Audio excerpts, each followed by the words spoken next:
जिसका था इंतजार वह घड़ी आ गई। जी हाँ दोस्तों, ग्लोबल ट्रेंडिंग स्टार लेकर आ चुके हैं बहुत ही प्यारा सॉन्ग जिसका नाम है गोरी गांव वाली। जी हाँ दोस्तों, गोरी गांव वाली बहुत ही प्यारा सॉन्ग कल सुबह में रिलीज होने वाला है। तो आइए जानते हैं इस प्यारे से गाने के बारे में।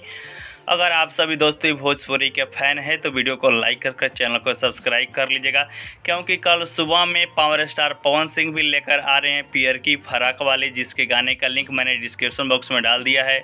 और इस गाने के लेकर खेसारी लाल यादव आ रहे हैं जिसका नाम है गोरी गांव वाली। स्वर है खेसारी लाल यादव और अंजलि आर्या जी है।